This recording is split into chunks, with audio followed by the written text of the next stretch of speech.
Olá, internauta do Bocão News, semana começando com o seu programa de política aqui na Web TV do site Fato e Opinião. Aqui você vai ficar sabendo de um breve resumo que nós vamos fazer sobre o que aconteceu na semana passada, o que pode acontecer essa semana na política na Bahia e no país. Hoje nós temos aqui no estúdio um cientista político que vai conversar com a gente para falar sobre a reforma política. Exatamente daqui a um ano acontecem as eleições em 2018, e vão haver aí algumas mudanças porque os deputados e senadores estão discutindo lá em Brasília algumas mudanças, do processo eleitoral. E a gente vai conversar aqui no estúdio a partir de agora. Fique atento que você pode participar do nosso programa pelo Facebook, então mande suas perguntas, seus comentários, sugestões através dos comentários do Facebook. Então vamos lá, vamos começar com nosso breve resumo da semana. Acompanhe aí na tela do site Bocão News. O Congresso, na verdade, terá uma semana bem decisiva na votação, então, da reforma política. A semana de atividade será decisiva para a conclusão das discussões. Após diversas tentativas de votação, o debate segue arrastado na Câmara dos Deputados e no Senado, e corre o risco aí de ter poucas ou mesmo nenhuma medida aprovada para as próximas eleições. Para ter validade em 2018, as mudanças na legislação precisam ser sancionadas até essa sexta-feira. E na tarde de hoje, o plenário da Câmara vai voltar a analisar o substitutivo aglutinativo ao projeto de lei de relatoria do deputado Vicente Cândido, que é do PT de São Paulo. O texto aí propõe a criação do Fundo Especial de Financiamento de Campanha, que tem recursos públicos e de execução obrigatória.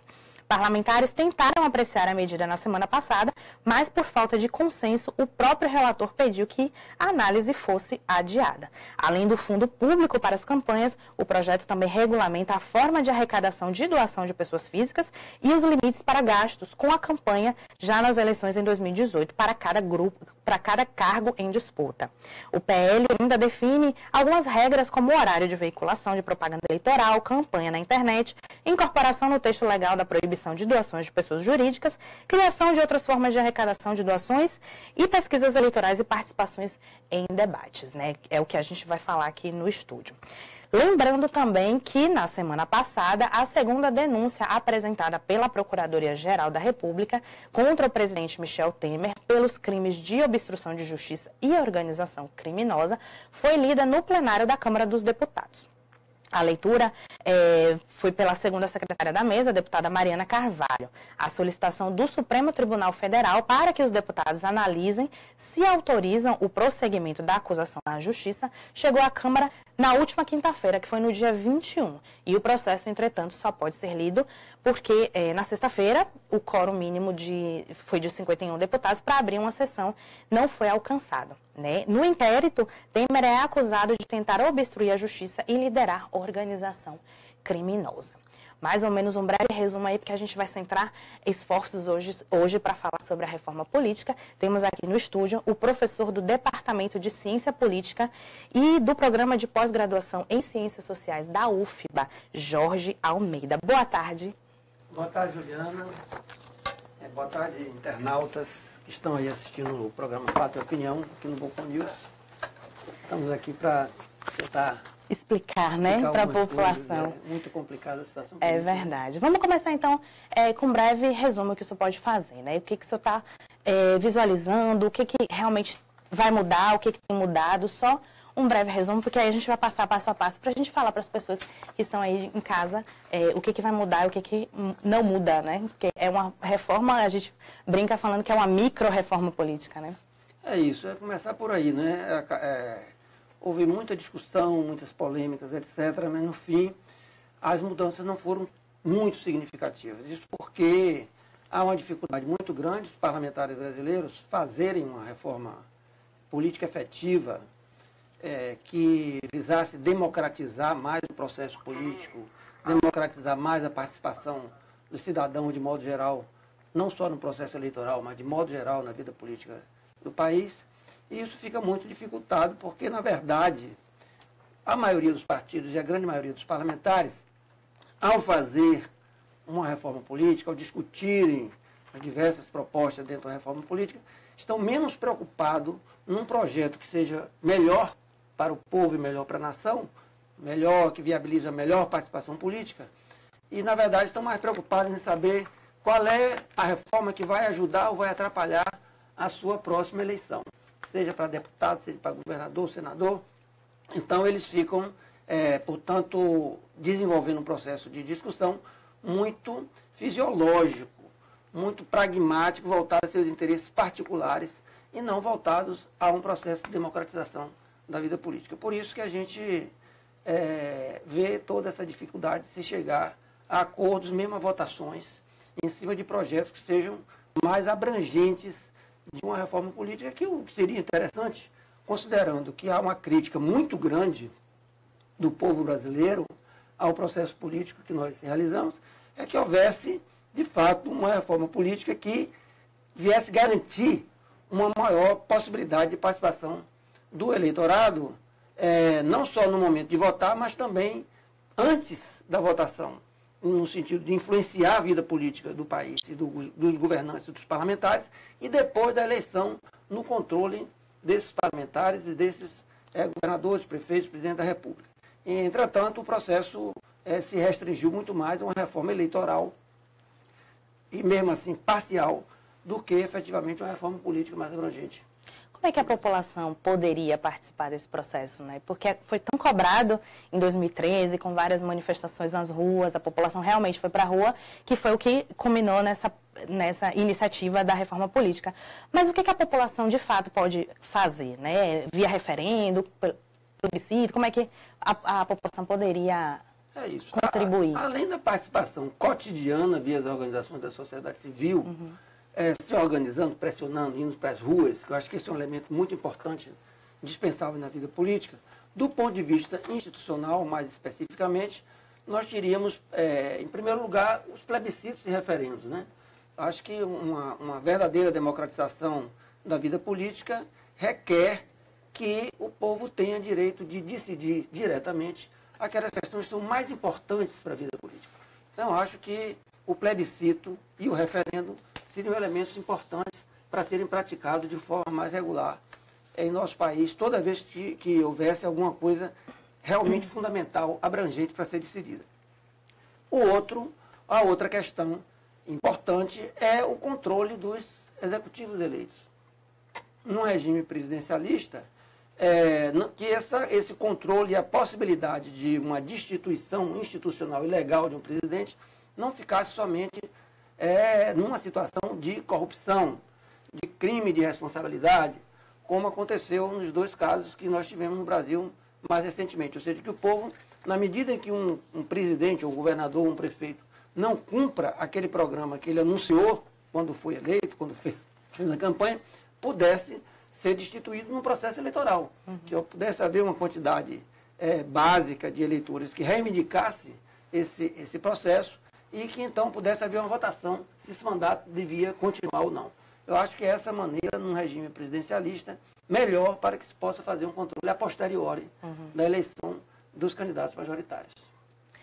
O que o senhor acha da influência, ou até da participação muito mais aguçada do judiciário no legislativo? O senhor acha que isso é bom para a democracia, não é? Olha, eu acho que o que acontece é que a legislação brasileira, em muitos aspectos, ela é precária, ela tem muitas lacunas, ela deixa muitos pontos que permitem interpretações diferentes. A lei, na verdade, não é objetiva, totalmente objetiva, como se costuma dizer, de que existe uma lei que os juízes julgam com base na letra da lei, de forma objetiva, imparcial, etc. Nós estamos vendo claramente nesse processo político recente do Brasil como juízes até do Supremo têm opiniões totalmente diferentes sobre elementos da lei. Então, se a lei, quando está mais ou menos bem definida, ela já cria possibilidades diversas de interpretação, quanto mais quando existem lacunas grandes nesse processo legal, isso evidentemente acaba abrindo espaço para que o judiciário interfira mais no processo político, o que, a meu ver, não é a situação ideal. Realmente, o melhor é que realmente o parlamento e os parlamentares pudessem gerir não somente a definição da lei mais ampla, como a Constituição, como também pudesse definir todas essas regras, inclusive as regras políticas que estão presentes no processo de reforma político-eleitoral, de maneira que o judiciário realmente só interferisse para julgar os casos onde houvesse uma polêmica, certo? Uma questão a ser decidida, uma dúvida a ser decidida, e não para efetivamente estar legislando, o que tem acontecido, que o judiciário brasileiro acaba legislando, cumprindo o papel que o legislativo deveria cumprir. Porque parece que a população se sente até mais representada, né, quando tem esse envolvimento do judiciário, né? Mas, apesar disso, ultimamente a gente vê alguns casos de alguns ministros do STF também envolvidos em possíveis ou início de alguns escândalos, né? Como é que o Brasil vai ficar? Não tem judiciário, não tem legislativo. Como é que a população vai acreditar na nossa política, de alguma forma? Olha, eu acho que nós temos que apostar no processo político, na participação política, porque não há um caminho melhor do que um processo democrático. Eu acho que isso é importante que você está falando, porque na medida que o presidente da República está totalmente desmoralizado, né? Aí nunca antes ocorreu um presidente ter 3% de apoio somente, né? Aqueles que consideram o seu governo bom e ótimo. Um parlamento muito desmoralizado, né? A grande maioria dos parlamentares desmoralizada é a própria instituição, fica, tanto a Câmara como o Senado. O judiciário agora também, nós estamos vendo não somente casos que envolvem juízes, como posicionamentos públicos de juízes fazendo disputa pública e julgamentos que não têm demonstrado uma imparcialidade. Então, juízes que, a depender de quem é a pessoa que está sendo julgada, quem é a figura política que está sendo julgada, pode tomar uma posição mais favorável ou mais negativa, a depender de suas preferências ideológicas, de suas preferências políticas. Então, isso também contribui para fazer uma desmoralização. Tanto que isso chega a levantar, por exemplo, a hipótese de uma intervenção militar, que muitos acreditam que é possível resolver isso, como se as Forças Armadas estivessem imunes à corrupção, ou como se o governo do período da ditadura militar tivesse sido um governo de novo corrupção, onde a economia estava bem, não é? Onde não tinha crime organizado, que a gente vê muito isso, né? Que os militares são patriotas.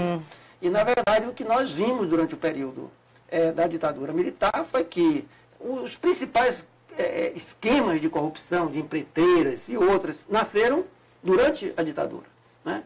E essas empreiteiras que estão aí, elas cresceram à sombra da ditadura, né? Você veja que também os políticos corruptos, por exemplo, quem era o presidente do partido da ditadura? Era Sarney, que era o presidente da Arena, que tinha um partido, que era o partido dos militares, que era a Arena. O presidente era Sarney, né? Quem foi o último candidato para a eleição indireta da Arena? Foi Maluf, né? Que era caracterizadamente um corrupto, né? Nós temos o último presidente militar, o Figueiredo, entregou o país com 100% de inflação ao ano. E tem gente que acha que o período da ditadura foi só um milagre, mal chamado milagre brasileiro. Mas, na verdade, eles entregaram o país com a economia totalmente arrasada. E também as principais quadrilhas do crime organizado, essa transição de pequenas quadrilhas para organizações criminosas mais nacionalizadas, começaram justamente no período da ditadura. Então, não há por que acreditar, né, que vai se resolver os problemas políticos no Brasil com os cidadãos abrindo mão da participação política, entregando para os militares, mesmo porque eles já comprovaram que não são bons para resolver os nossos problemas. E o que você acha dessa nova onda de partidos políticos, né, mudarem de nome, né? Aí o PTN passou para Podemos, o PMDB vai tirar o P e vai voltar ao MDB, que foi um partido né, de grande força na ditadura militar. Isso vai mudar realmente? Será que o eleitor não vai perceber que nada mudou? Porque precisa se mudar não só o nome, né? Precisa se mudar a essência, os próprios políticos. Como é que você está analisando isso? Tem um caso do DEM, por exemplo, que já foi Arena. Já foi PDS, depois virou PFL, virou DEM e já estão querendo mudar de novo. Exato. Centro, então, talvez seja os centro. Os partidos vão se desgastando, eles procuram mudar de nome, mas é só realmente uma maquiagem, né? Na verdade, é importante que todos percebam a origem, procure identificar a origem dos partidos, qual é a sua continuidade, qual a sua raiz histórica, para a gente entender e não cair nessa arapuca de que vai aparecer um nome mais bonito, mais agradável, vai ser construída uma marca através do marketing, que isso possa resolver alguma coisa. Porque as pessoas continuam as mesmas lá, né? Exatamente. Então, e não só as pessoas, como a maneira de fazer a política. E os objetivos, os grupos econômicos aos quais esses políticos estão vinculados, que é fundamental. Né? Porque sempre está claro isso também, porque, como ficou também claro, acho que todo esse processo mais recente do Brasil ajudou também a compreender que não existe corrupção dos políticos sem a corrupção dos grandes empresários. As grandes empresas capitalistas do país estão vinculadas, são elas que financiam, são elas que pagam as propinas, são elas que pagam para ter os seus projetos de interesse particular sendo votados. Então, esses elementos estão juntos. Né? Então, está claro também que a solução não é essa. Muitos também acham assim, olha, já que tem corrupção do Estado, vamos privatizar tudo. Não vai resolver, porque, na verdade, é como assim, o que acontece hoje é que procuram roubar os ovos da galinha de ouro. E roubam os ovos da galinha de ouro, que é o Estado, e a riqueza que está ali. Mas o processo de privatização é simplesmente entregar a galinha de ouro toda, né, de uma vez. Então, é isso aí que muitos estão tentando fazer. O governo Temer hoje está fazendo isso, né? Entregando a galinha, querendo entregar a galinha toda, né? Então, eu acho que isso não vai efetivamente resolver nem os problemas econômicos do país, nem vai resolver o problema da corrupção. Pronto, você falando de financiamento das empresas, né? Então já vamos entrar aí em um dos pontos da eu vou chamar de micro-reforma política, né? Ou reforma eleitoral. É o financiamento privado de campanha, né? Não tem mais o financiamento privado, agora vai ser um financiamento público através de um fundo. Isso vai ajudar alguma coisa? Vai diminuir corrupção? Como é que você está analisando isso? Aí tem duas coisas. Tem uma questão ampla de entendimento e como isso está sendo feito concretamente. Eu sou favorável ao fim do financiamento privado, tanto de empresas como de pessoa física. Acho que o correto seria realmente ter um financiamento público. Muita gente não gosta disso, porque acha que o nosso dinheiro, os nossos impostos estão sendo usados para a política, mas isso, na verdade, significa, do ponto de vista mais geral, pode significar, tem um papel de significar, que a gente tenha, na verdade, uma economia em relação a isso. Mas é claro que os partidos que são majoritários no Congresso estão procurando criar um fundo que extrapola qualquer avaliação mais ou menos razoável, certo? Porque gastar 2 bilhões de fundo, como se prevê mais ou menos nos cálculos que estão fazendo, realmente é um absurdo, porque supõe campanhas caríssimas, campanhas que tendem a utilizar de mecanismos de manipulação, não somente no sentido, digamos, do marketing manipulativo, como tem sido usado, mas também uma utilização que extrapola qualquer base de razoabilidade, de contratação de pessoas para fazer campanha paga, os chamados militantes pagos, etc. Então nós poderíamos ter boas campanhas políticas, campanhas mais politizadas, mais esclarecedoras, se os recursos fossem bem mais limitados. Então nós precisaríamos ter um fundo que fosse bem reduzido também, né? E um limite básico que pudesse ser utilizado nas campanhas, e um controle disso. Né?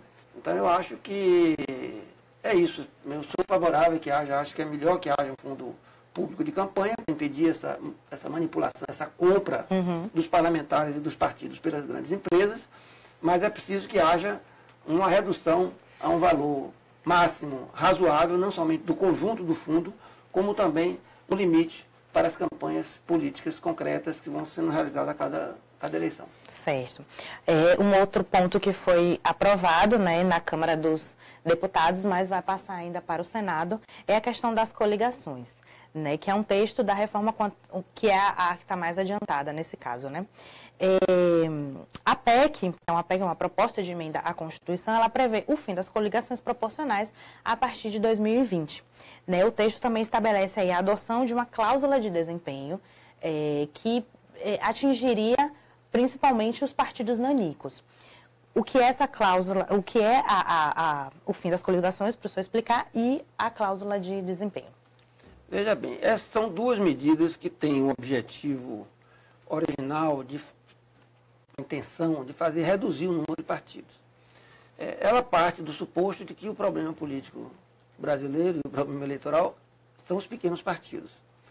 que é muito questionável, porque, na verdade, nós temos 30 partidos. Para que tanto partido? Porque não existe tantas propostas políticas e ideológicas diferentes para caber em 30 partidos. Então, é evidente que existem muitos partidos que são construídos de maneira exclusivamente oportunista, por interesses particulares, porque as pessoas querem ter um partido para vender a legenda, né, para vender a outros partidos quando faz a coligação. Mas se nós olharmos efetivamente, é o seguinte: todos os grandes problemas, escândalos que nós temos no Congresso, nos governos do Brasil, não partiram de pequenos partidos. Eles partiram dos grandes e dos médios, né? São os grandes partidos e os médios que são os principais responsáveis por toda a bandalheira que existe na política. Não são os pequenos. Em segundo lugar, eles supõem, não é, que também são os pequenos partidos que seriam responsáveis pelas políticas sociais, políticas econômicas erradas. Não são. São os grandes partidos que também são responsáveis por essas políticas. Logo, o princípio de redução, de criar dificuldades para a organização dos partidos, não é o mais correto. Isso eu acredito que não é o problema principal do país.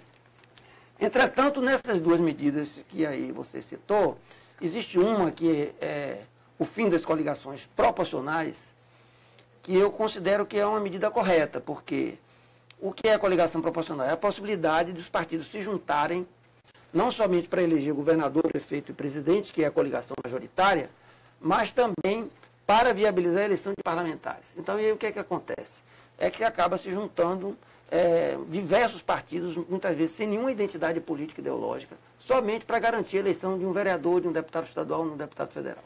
Então, isso acaba fazendo uma junção que despolitiza muito o processo eleitoral e muitos partidos pequenos, com um único objetivo oportunista, de interesses particulares, sobrevivam com base nessas coligações proporcionais. Então, nesse sentido, eu acredito que o fim da coligação proporcional é uma medida positiva, porque vão concorrer às eleições os partidos que menos, mesmo sendo pequenos, acreditam que têm um projeto e vão apresentar o seu projeto, mesmo correndo o risco de não eleger, quem sabe ninguém, ou de eleger pouca gente, mas que vão ter a oportunidade de participar do processo político eleitoral, apresentando suas propostas, disputando essa proposta junto ao eleitorado, sem precisar estar se apegando a esses artifícios de se juntar com diversos pequenos ou um pequeno no meio de um grande para poder ajudar a eleição. Então, o fim da coligação proporcional acho que é importante nesse aspecto. Já a cláusula de barreira, ela é mais complicada, porque ela atinge não somente os partidos nanicos chamados, que são oportunistas, fisiológicos, mas também pode atingir e atinge partidos que têm projetos ideológicos, mesmo sendo pequenos, que são partidos sérios. Então, por isso, a cláusula de barreira acaba dificultando isso. Então, a cláusula de barreira é um elemento que eu considero negativo nessa reforma, né? Apesar de ter vindo uma cláusula de barreira ainda baixa, para começar com ela relativamente baixa, mas ela cria dificuldade para que partidos novos possam se desenvolver. Nós precisamos, muitas vezes a gente pensa assim, mas é um monte de partidos, a gente não tem da sopa de letras, né? Mas a gente tem que perceber o seguinte: se a gente quer uma mudança, efetivamente, a maioria do povo, interessante isso, quer mudança, está insatisfeito com a situação mas política. Reclama. Mas, no entanto, reclama de que tem muito partido. Verdade. Mas se pode surgir alguma novidade, alguma proposta nova, ela não vai surgir dos grandes que estão aí, certo? Porque os grandes já demonstraram realmente o que querem. E eles estão gerando uma reforma política para eles se reproduzirem eternamente, para eles ficarem aí se alimentando, se reproduzindo, impedindo que surjam propostas novas. Então, a cláusula de barreira, eu acho que ela cria essa dificuldade. Apesar dela ter sido colocada de maneira progressiva, mas já não é fácil, porque para um partido disputar a eleição de 2020, não é? Tendo tempo de televisão e tendo algum recurso do fundo público, esse partido vai ter que ter agora na eleição de 2018 pelo menos 1,5% dos votos nacionais e com esses votos distribuídos em 9 estados com pelo menos 1%. Então, ele precisa ter 1,5% do total dos votos e ter que ter 1% pelo menos 9 estados. Ou eleger pelo menos 9 deputados federais em 9 estados diferentes. Então, efetivamente, isso cria dificuldades para alguns partidos que têm um projeto político. Eles vão ser limados de 2 elementos que são importantes, que é essa contribuição pública, né, que tem que ser, inclusive, menos desigual do que os partidos estão pensando fazer, a maioria do Congresso, da Câmara e do Senado estão pensando fazer, como também ter o tempo de TV. Então, é claro também, muita gente reclama, o povo fica reclamando porque não gosta da política e na hora da novela aparece o horário gratuito de TV, no meio dos comerciais aparece os candidatos aparecendo, etc. Mas a gente tem que considerar o seguinte, se não houver o horário gratuito de TV e que não garanta pelo menos uma mínima participação para todos os partidos, que condições nós temos numa sociedade como a nossa de ver quem são os candidatos e compreender minimamente o que são eles, não é? Então, é necessário que a gente tenha isso, porque se não houver um horário gratuito, vai ter o quê? Ou vai ter uma campanha de paga, como é em países como os Estados Unidos, que tem também a televisão, mas aí é paga, e só quem vai poder pagar são os grandes partidos financiados pelas grandes empresas, porque vai ter o horário do mesmo jeito, vai ser pago. Ou então, vai acontecer de que não vai ter. E são as empresas, as grandes empresas de comunicação, as grandes redes de comunicação, de TV, de rádio, etc., que vão decidir quem é que entra e quem não entra no programa. Então, o peso da mídia, das grandes empresas de mídia, vai aumentar mais ainda. Já tem um peso exagerado, porque a mídia brasileira não é democratizada, existe um controle muito grande de pequenos grupos nela. Se você tira, então, o horário gratuito de televisão, esse processo de controle, certo, sobre o processo eleitoral, com base em grandes empresas, e no caso, ou das empresas que vão financiar os candidatos, que vão pagar o tempo da televisão, ou das próprias empresas de televisão que vão decidir quem pode entrar e quem não pode entrar no horário, então o processo eleitoral vai ficar ainda mais submetido aos interesses dos grandes empresários. Com certeza. Só para a gente retomar aqui, se já valesse para 2014, 12 partidos seriam atingidos, então, com essa cláusula de barreira que o professor explicou. Seriam o PEN, PHS, PMN, PPL, PRP, PRTB, PSDC, PSL, PSTU, PTdoB e atualmente, o PTdoB atual Avante, o PTC e o PTN, que é o atual Podemos, né? Uma sopa de letrinhas mesmo aí, né? Luiz Alberto está perguntando aqui pra gente, via Facebook, quem quiser participar também manda a sua pergunta aí no Facebook da gente. Ele quer saber, com o fim das coligações, como é que fica dentro da Câmara a questão da coligação dos partidos, né? Que eles se juntam também para fazer uma coligação lá dentro. Como é que fica isso? Não vai ter coligação. Cada partido lança sua lista de candidatos a deputado federal, estadual ou vereador e tem que obter o mínimo para ter um vereador. O próprio partido, não a coligação. Então, por exemplo, aqui em Salvador, na Câmara de Salvador, hoje uma coligação tem que ter um número X, que eu não tenho aqui de cabeça exatamente, para eleger um primeiro vereador, digamos que seja 1,5%, certo? Ele podia somar, vários partidos podiam se juntar para obter esse 1,5% ou mais e eleger um da coligação. Agora, cada partido vai ter que ter a sua porcentagem e disputar a eleição com a própria força, né? Então, ele tem que ter, realmente, por isso é que alguns partidos podem deixar de existir, alguns candidatos podem deixar de participar de partidos menores, porque vai haver um risco maior de não eleição. E aí aqueles que têm realmente um projeto político mais claro, mais definido, político, ideológico, eles vão correr o risco, né? Porque o mais importante para esses partidos não é somente eleger, é apresentar o seu projeto político de uma maneira séria. Então esses que querem apresentar um projeto político de maneira séria vão concorrer e disputar mesmo sem haver a coligação, sem precisar desse arremedo de apoio para juntar. Mas o fim das coligações influencia na questão da construção de bancadas dentro da Câmara? Ou não? Eles podem se unir lá depois de eleito, pode haver formação de bancada de maioria e minoria entre os partidos que apoiam um prefeito, por exemplo. Porque a proibição é de coligação para vereadores, no caso, não é para prefeito. Poderão continuar existindo as coligações para prefeito, governador e presidente da República. Sim. Nesse caso não está impedido. Eles podem se juntar para eleger os cargos majoritários.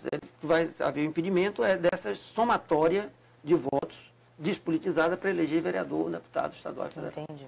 Outro ponto aqui foi a representação política, ou a representação feminina, desculpa, que vai ser analisada amanhã, então, aí, que é uma proposta, uma PEC oriunda do Senado. O texto garante um percentual mínimo também de participação de homens e mulheres nas vagas para a Câmara dos Deputados, Assembleias Legislativas, câmaras de vereadores. Queria que o senhor explicasse um pouquinho aqui. Aqui está até dizendo que cada sexo deverá ter no mínimo 10% das cadeiras na primeira legislatura, e aí o senhor explica. Isso aí é o seguinte, na atual legislatura, ela garante que tenha que existir uma cota mínima de candidatas mulheres. Mas o fato de existir uma quantidade mínima de candidatas não garante que isso vai se expressar do ponto de vista eleitoral.